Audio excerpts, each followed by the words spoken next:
আচ্ছা, তোমরা কোনোদিনও কেউ বলতে পারবে যে আমি আমার এই কন্ট্রোভার্সি চ্যানেলে তোমাদেরকে বলেছি যে আমাকে সাবস্ক্রাইব করো, আমাকে সাবস্ক্রাইব করো, আমাকে সাবস্ক্রাইব করো, বা আমাকে লাইক করো? এই ধরনের কিছু বলি না। হ্যাঁ, কমেন্ট করো আমি সবসময়ের জন্য বলে থাকি, কারণ তোমাদের মতামত কি আমি যে কথাটা বললাম তার উপরে তোমাদের তো মতামত থাকতেই পারে। তোমার মতামত জানার জন্য কিন্তু আমি বলি যে কমেন্ট করো, কিন্তু কোনোদিনও কিন্তু বলিনি মানে আমার মনে পড়ছে না আর কি। যদি কোনো 1-2 দিন বলে থাকি, কিন্তু আর বেশি তো কোনো মতেই হতেই পারে না যে আমাকে লাইক করো, আমাকে লাইক করো, আমাকে লাইক করো, বা আমাকে সাবস্ক্রাইব করো। আচ্ছা, কেন বলিনি বলো তো? কেন বলিনি? কারণ কি বলতো, আমি চাই না যে আমার দর্শকরা যারাই আমাকে দেখুক না কেন তারা এই কন্ট্রোভার্সি জোনে থেকে যাক। শুধু আমাকে বলে নয়, আমি চাই না যে এই কন্ট্রোভার্সি নোংরা জগতে, হ্যাঁ এই নোংরা জগতে, আমি কন্ট্রোভার্সি ক্রিয়েটার তবুও বলছি এই নোংরা জগতে দর্শকরা থাকুক। দর্শকরা এখানে থাকতে আমি চাই না, এখানে থাকুক। আমি চাই একটা নিপাট মানে সুন্দর পরিষ্কার পরিচ্ছন্ন ব্লগ তোমরা দেখো। তোমরা তো এখানে শুধুমাত্র টাইম পাস করতে এসেছিলে, তাই না? তা আমিও চাই যে তোমরা শুধু সুন্দর একটা ব্লগ দেখো, এবং সেটা প্রচুর প্রচুর মানুষ সুন্দর সুন্দর ব্লগ দিচ্ছে, কত কষ্ট করে মানুষ সুন্দর গ্রামীণ ব্লগ করা দিচ্ছে, তারা সেই ভিডিওগুলো দেখো, সেগুলো দেখো, দেখে তুমি তোমাদের আনন্দ উপভোগ, মানে মনে আনন্দ আনো এবং উপভোগ করো সেটা। আমি চাই না এবার নোংরামি, মিথ্যে কথা, বানিয়ে কথা, ষড়যন্ত্র, বিভিন্ন ধরনের মানে কি বলবো রীতিমতো একটা ক্রাইম, সেগুলো এখানে চলে, সেগুলোর মধ্যে তোমরা জড়িয়ে পড়ো। এবং কন্ট্রোভার্সি জগতে যখন কোনো ভিউয়ার্সই থাকবে না, সেখানে তো কন্ট্রোভার্সি ক্রিয়েটাররা ভিডিও করবে না, তাই না? আমার হচ্ছে এটা বক্তব্য। এই কথাগুলো হয়তো তোমাদেরকে কেউ বলবে না।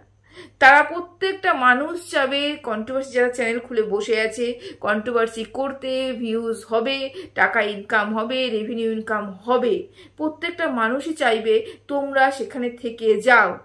আমি হয়তো ব্যতিক্রমী, আমি হয়তো তোমাদেরকে এই কথাটা প্রথম বললাম যে আমি চাই না তোমরা কেউ কন্ট্রোভার্সি জোনে থাকো, আমি চাই না তোমরা কেউ কন্ট্রোভার্সি দেখো, কন্ট্রোভার্সি শোনো, কন্ট্রোভার্সি বোঝো।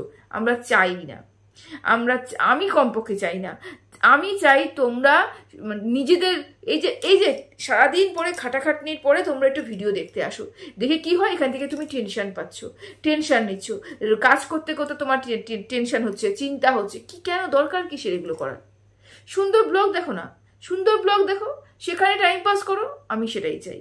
সেই জন্য আমি এখানে কিন্তু কোনোদিনও বলি না আমার সাবস্ক্রাইব করো আমাকে কন্ট্রোভার্সি জন্য, না। আমাকে যদি সাবস্ক্রাইব করতে হয় আমার ব্লগিং চ্যানেলে তুমি সাবস্ক্রাইব করো, আমাকে ব্লগিং চ্যানেলে ভালোবাসা দাও। আমি ব্লগিং করতে ভীষণ ভালোবাসি, ব্লগিং করতে চাই। আমি শুধু নয়, আমি চাই তোমরা সুন্দর সুন্দর আরও যারা ব্লগ ভিডিও দিচ্ছে তাদের ব্লগ ভিডিও দেখো, কন্ট্রোভার্সির জন্য থেকো না। ভীষণ নোংরা একটা জায়গা, ভীষণ ষড়যন্ত্রকারী জায়গা। কে কখন কি বলে মুখ মুছে ফেলবে তোমরা টেরও পাবে না। আজকে সকালে একজন বলছে, বিকালে মিথ্যে কথা বলছে, সকালে সত্যি বলছে, বিকালে মিথ্যে বলছে, বিকালে মিথ্যে বলছে তো সকালে সত্যি বলছে, মানে এরকম এক একজন এক এক সময় পাল্টি খাচ্ছে। এখানে তাদের মানসিকতাই বা কি, তাদের স্ট্যান্ড পয়েন্টই বা কি, বা তারা কি বা বোঝাতে চায় আমি কিছু জানি না। শুধু একটা জানি মুদ্রা কথা, সেটা হচ্ছে ওরা টাকা ইনকাম করতে চায়, টাকা ইনকাম করতে এখানে বসেছে। অবশ্যই প্রচুর মানুষ বলেছে এখানে বিজনেস করতে বসেছে, বিজনেস তো এরকমই হয়। দেখো বিজনেস এরকম করতে বসেছে, বিজনেস করছে, তোমরা যদি না থাকো তাহলে বিজনেসও থাকবে না। এটা আমি সমস্ত কন্ট্রোভার্সি আমি মানে আমার তরফ থেকে সমস্ত দর্শকদের বললাম। এবার ব্যক্তিগত ব্যাপার, তোমরা তোমাদের মতন চলবে, তাই না? আমি যেটা মনে করি সেটা আমি তোমাদেরকে বললাম, হলো। যাই হোক, এবার কিছু কথাতে আসি। আচ্ছা, আমি বহুদিন বলতে 8-9 দিন আগে একটা ভিডিও করেছিলাম, সেখানে আমি পরিষ্কার করে বলেছিলাম যে হঠাৎ করে ফোকলা কেন গায়েব হয়ে গেল, ফোকলা কেন সমস্ত লাইভ আর হচ্ছে ভিডিও পিকচার সবগুলোকে প্রাইভেট করে দিল, কেন প্রাইভেট করে দিল? আমি যেটা তাকে অনুমান করেছিলাম, দেখো একটা কথা সেটা হচ্ছে ফোকলা নিজে কোনো কাজ করে না, ফোকলা অন্যের উপরে নির্ভরশীল, এবং একটা কেস করতে গেলে, একটা কেস লড়তে গেলে ওখানে কিন্তু প্রচুর পরিমাণে টাকার প্রয়োজন রয়েছে। যেখানে ফোকলা নিজেই অন্য কারোর কাছ থেকে চেয়ে ধুয়ে চলতো, সেখানে ফোকলা যদি কেস করতে চায় তাহলে কেসের পিছনে যে টাকা পয়সাগুলো খরচা রয়েছে সেই টাকা পয়সা খরচাগুলো কে করবে? ফোকলার বাবা করবে? করবে না, কিন্তু ফোকলার বাবাই এখানে ব্যাগরা লাগাবে, এবং সেটাই হয়েছে। ঢেরস ভিডিও করেছে, ঢেরস ভিডিও করে বলেছে যে ফোকলার বাবা চায় না কোনো কেস কামারি হোক, সেই কারণে ফোকলা সমস্ত কিছু প্রাইভেট করে দিয়ে বলেছে যে আমি এর মধ্যে নেই। স্বাভাবিক কথা, নিজে যেখানে ইনকাম করার ক্ষমতা নেই সেখানে তো কেস করার প্রশ্নই ওঠে না, তাই না? কেস করবে কি হবে? কারণ ও একটা কেস করতে গেলে তুমি যাই করো, তুমি তোমার নিজের নামে করো বা অন্যের নামে করো বা পাড়া প্রতিবেশীর নামে করো বা শত্রু নামে করো, যার নামে করো, ওখানে একটু খরচা আছেই। সেই খরচাটাকে কিভাবে উঠাবে ফোকলা? ফোকলা তো কোনো কাজই করে না। সেই জন্য ফোকলার বাবার উপরে নির্ভরশীল হতে হবে, এবং বাবা পরিষ্কার করে বলে দিয়েছে কোনো কেস টেসে বেলাবাজে যেতে হবে না, সব কিছু মিটিয়ে নিয়ে তুমি চলে আসো, কোনো কেস টেস করা যাবে না। সেই জন্য কিন্তু ফোকলা সব গুটিয়ে নিয়েছে। অথচ গতকাল আমি একটা লাইভ দেখলাম যেখানে পরিষ্কার করে বলা হয়েছে যে ফোকলাই অসহায়। ফোকলা অসহায়, ফোকলার উপরে অত্যাচার হয়েছে, মানসিকভাবে ফোকলার উপরে অত্যাচার হয়েছে, ফোকলাকে জাস্টিস দিতেই হবে। ভাবতে পারছো? ফোকলার জন্য জাস্টিস চাওয়া হচ্ছে। ফোকলা হচ্ছে সমাজের এমন একটা কীট যে সমাজকে খেয়ে ফেলে এবং ঘুণে ধরিয়ে ফেলে, এরকম একটা কীট। যেই ফোকলা দুটো বিয়ে করে ডিভোর্স হওয়ার পরেও 3 নম্বর বিয়ে তো আমি দেখিনি, বিয়ে বা বলো যাই লিভিং বলো তার জন্য, বা চ্যাটিং বলো, নোংরামি বলো তার জন্য কোনো বৌদিকে খুঁজে বেড়ায়। ফোকলা সেই ধরনের নরকের কীট।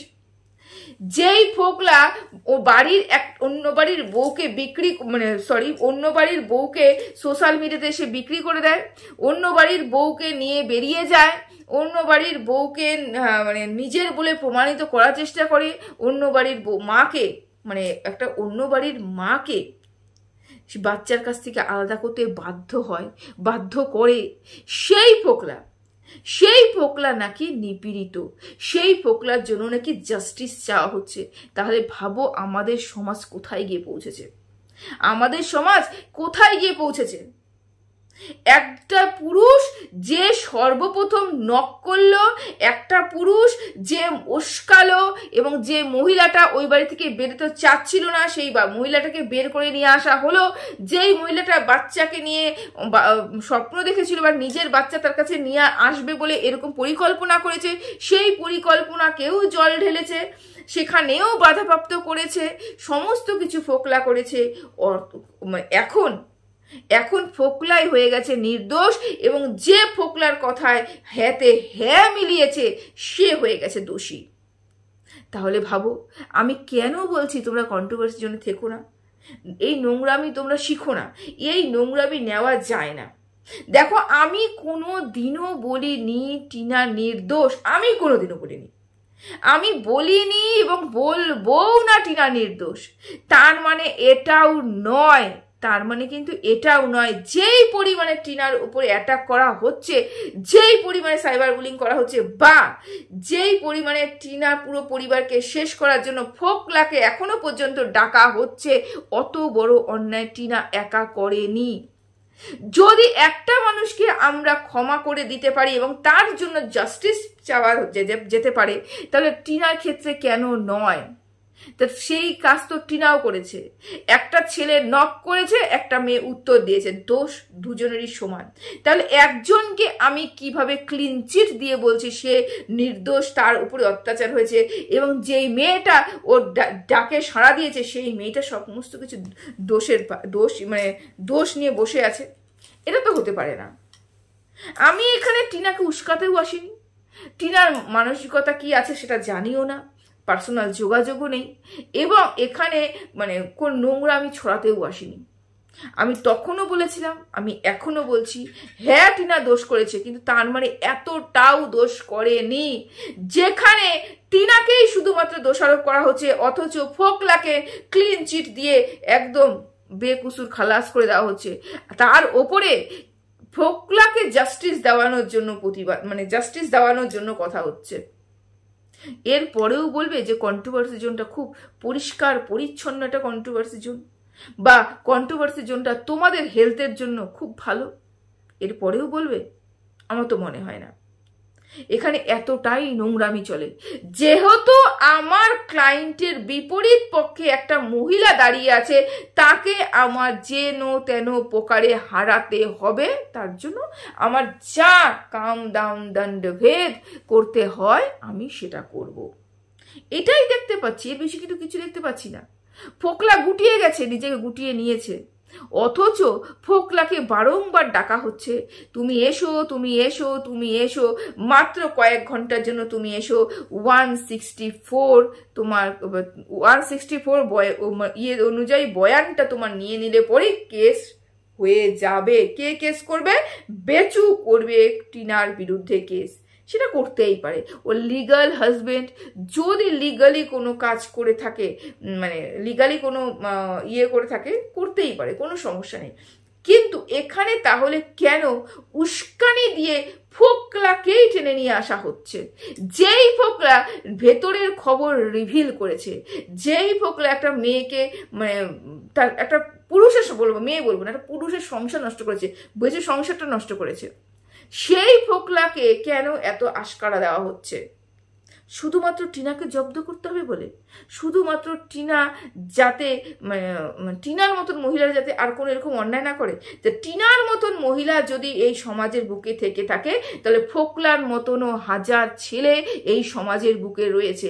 টিনাকে শাস্তি দিয়ে যদি তোমাদের মনে হয় এরকম একটা শাস্তি হওয়া উচিত, দৃষ্টান্তমূল্য শাস্তি হওয়া উচিত, যাতে অন্যান্য মেয়েরা এই ধরনের কাজ করতে না পারে, তাহলে সেম ফোকলাকেও একই রকমেরই শাস্তি দেওয়া উচিত, যাতে এরকম ধরনের বৌদিবাজগুলো যাতে বৌদিকে নক নক করে তার সাথে কোনো হেক্স চ্যাট করতে না পারে। এটাও তো করা উচিত, তাই না? আমি যদি সমাজের কথাই চিন্তা করি, আমি যদি এটাই চিন্তা করি সমাজের পক্ষে টিনা ক্ষতিকারক, তাহলে সমাজের পক্ষে বেচুও ক্ষতিকারক, কারণ বউকে বিক্রি করেছে। সমাজের কাছে ফোকলাও ক্ষতিকারককে বৌদিবাজি করে, বৌদিদের নক করে, তার সাথে হেক্স চ্যাট করে তার মাথাটা খেয়ে ফেলেছে, তাই না? তা আমি তো এখানে টিনাকে ক্লিন চিট দিতে পারছি না। তার মানে এটা নয় ক্লিন চিট আমি দিতে এখানে পারবো না, যেমন তেমন আমি ফোকলাকেও পারবো না, বেচুকেও পারবো না। আমি ফোকলা বেচুকে ক্লিন চিট দিলাম, অথচ একটা মহিলা বলে তাকে আমি দোষী সাব্যস্ত করলাম, এটা তো হতে পারে না। আশা করি তোমাদেরকে আমি বোঝাতে পারছি আমি কি বলতে চাইছি। হ্যাঁ, ফোকলাকে ক্লিন চিট দেওয়া হচ্ছে, ফোকলাকে নাকি জাস্টিস দেওয়া হবে, জাস্টিসের জন্য।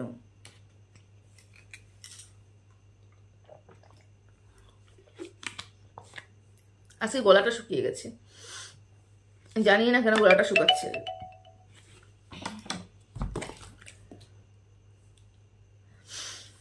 হ্যাঁ, এটা হচ্ছে আমাদের সমাজ। তবে একটা কথা আমি তোমাদেরকে বলে রাখি, যেটা আবারও একটা কথা আমি লাইভের মধ্যে শুনতে পেলাম, সেটা যাতে ফোকলা এবং টিনা তাদের মধ্যে সম্পর্কটা ঠিক করে নেয়। তার মানে এখানে একটা কেসের হুমকি দিয়ে বা টিনাকে শেষ করে দেবো এরকম একটা কেসের হুমকি দিয়ে এটাই বলা হচ্ছে, যাতে টিনার সাথে ফোকলার একটা সম্পর্ক তৈরি করে, যেটা তৈরি হয়েছে বা তৈরি ছিল বা যাই হোক না কেন, সেটা কন্টিনিউ করতে। তাহলে একটা মেয়ের ইচ্ছা অনিচ্ছা বলে কিছু নেই। একটা মেয়ে যদি অনিচ্ছা সত্ত্বে যদি কোনো সম্পর্ক থাকে, প্রথমে সে ভুল করেছে, সে ভুল বুঝতে পেরেছে, তখনই সেখান থেকে সরে গেছে। তার মানে তো এটা নয় যে সে একটা সম্পর্ক রয়েছে বলে এবং সে ভুলবশত সেই সম্পর্কটা করে নিয়েছে বলে তাকে সারা জীবন সেই সম্পর্কটা বহন করতে হবে। এই দেশে তো সবাই স্বাধীন, কেন সেই চাপ সৃষ্টি করা হচ্ছে যাতে ফোকলার সাথেই সম্পর্কটা কন্টিনিউ করা হয়? কেন, কি স্বার্থ রয়েছে এখানটায়? জানি না। একটা মেয়ের কতটা ভালো চাইলে পরে আমরা এই ধরনের একটা ছেলের সাথে একটা মেয়ের সম্পর্ক জুড়তে পারি? যেই মেয়েটা এখান থেকে বেরিয়ে যেতে চাচ্ছে, সেই মেয়েটাকে জোর জবরদস্তি আটকে রাখার কথা বলতে পারি। আর এমন একটা পুরুষের সাথে যে না ইনকাম করার ক্ষমতা রাখে, যে শুধু বইয়ের টাকা বসে খায়, শুধু তাই নয়, মদ্যপ অবস্থায়, ব্যাস আর কিছু বললাম না, সেই ছেলের সাথে একটা মহিলাকে জোর জবরদস্তি আটকে রাখতে হবে। কারণ কি? ছেলেটা ভালোবাসে, ছেলের ভালোবাসার প্রাধান্য রয়েছে, ছেলের অনুভূতির প্রাধান্য রয়েছে, মেয়েটার নেই। মেয়েটার ইচ্ছা অনিচ্ছা নেই। তোমরা এখন আমাকে অনেকে অনেক কমেন্ট করবে, তুমি কিরকম ধরনের মহিলা, তুমি কি সাপোর্ট করছো কি না করছো, কি করছো না করছো। আমি এখানে কথা বলতে বসেছি, আমার যাকে ইচ্ছা আমি তাকে সাপোর্ট করব। এবং কেন সাপোর্ট করছি, আমি কিন্তু একটা ফালতু কথা এখানে বলতে বসিনি। আমি কিন্তু প্রত্যেকটা কথা যুক্তিযুক্ত বলছি। আমি কোনো ফালতু বক বক করতে বসিনি এখানটায়। আশা করি তোমাদেরকে বোঝাতে পারছি। তোমরাই বলেছিলে ওই পরশুদিনকার কমেন্ট, আমার কমেন্ট বক্সে কমেন্ট করে বলেছে, আপনি যে কি শোনেন না, তুই যে কি শুনিস, কি বলতে কি শুনিস, কবে কিমা এরকম স্বীকারোক্তি দিয়েছে যে টিনা কাজ করেছে। আমি তাকে বলেছি কানের ডাক্তার দেখাও। মানলাম তুমি কিমার কথাটা বুঝতেই পারোনি, কন্ট্রোভার্সি দেখছো অথচ ক্রিয়েটারদের কথা বুঝতে পারো না। মানলাম তোমার কান থেকে মাথার উপর দিকে চলে গেছে কিমার কথা। গতকাল যে অ্যাডভাইজারের লাইভ হয়েছে সেখানটায় গিয়ে তো শুনতে পারো যে টিনা বাচ্চাটাকে পাওয়ার জন্য কত দূর গেছিল, কত চেষ্টা করেছিল। মেয়েটার কপাল খারাপ। 1 নম্বর কথা, মেয়েটা আইন সম্বন্ধে কোনো জ্ঞান নেই। দ্বিতীয়ত, মেয়েটা যেই রাস্তা ধরেছে, যার হাত ধরেছে তারা সঠিক নয়। মেয়েটার থেকে টাকা খেয়ে খেয়ে খেয়ে খেয়ে আজকে এই পর্যায়ে দাঁড়িয়েছে। টাকা খেয়ে খেয়ে আজকে এই পর্যায়ে দাঁড়িয়েছে। যে আইনি পথ দিয়ে মেয়েটাকে নিয়ে যাওয়া হয়েছে সেই আইনি পথ সঠিক ছিল না, কিন্তু করেছে আপ্রাণ, আপ্রাণ চেষ্টা করেছে। এটা তো বলেছিলাম, একটা মা চুপচাপ বসে থাকতে পারে না, চেষ্টা তো সে করবে। আপ্রাণ চেষ্টা করেছে, কিন্তু যে বললাম অপোজিট পক্ষের মানুষও কিন্তু দুর্বল নয়, সেটা কাট টু কাট লড়াই দিয়েছে। বুঝতে পেরেছো? কারা বলো টিনা কিছু করেনি? যাদের উপরে করেছে এবং যেগুলো হ্যান্ডেল করছে সেই বলছে যে প্রচুর চেষ্টা করেছে, প্রচুর চেষ্টা করেছে। তারপরেও তোমরা এসে বলবে টিনা বাচ্চার জন্য কিচ্ছু করেনি। কোথায় বাস করো তোমরা? কোথায় থাকো? যাই হোক, আমার এখানে আরো একটা প্রশ্ন আছে অ্যাডভাইজারকে। সেটা হচ্ছে, অ্যাডভাইজার এখন একটা ছেলের পাশে দাঁড়িয়েছে, যেই ছেলে ভেতরের খবর রিভিল করে, যেই ছেলে অন্তরঙ্গ সম্পর্ক হয়েছে সেই সম্পর্ক ভিডিও ক্লিপ তৈরি করে, ফটো ক্লিক করে এবং সেগুলো কন্ট্রোভার্সি ক্রিয়েটারকে দেয়।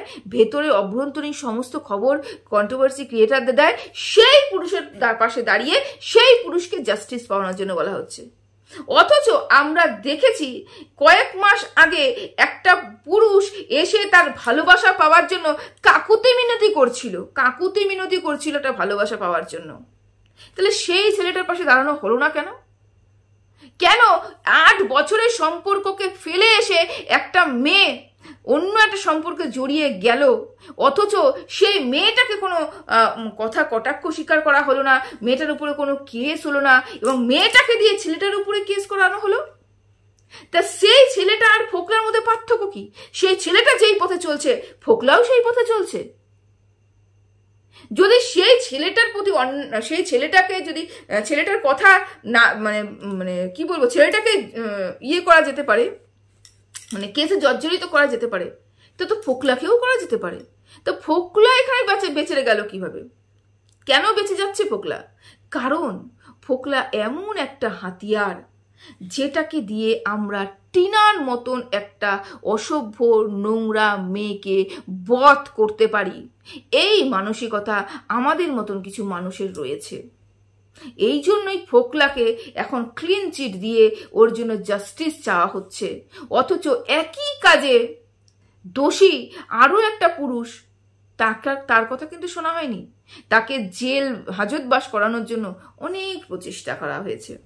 তাহলে এখানেই তো আমরা দ্বিচারিতা, এখানেই তো আমরা দেখতে পাচ্ছি যে কে কতটা নিরপেক্ষ, তাই না? আর কিছু বলবো না, তোমরা যথেষ্ট বুদ্ধিমান, তোমরা বুঝতে পারছো আমি কি বলতে চাইছি, তাই না? তা চলো, সবাই ভালো থেকো, সুস্থ থেকো, টাটা।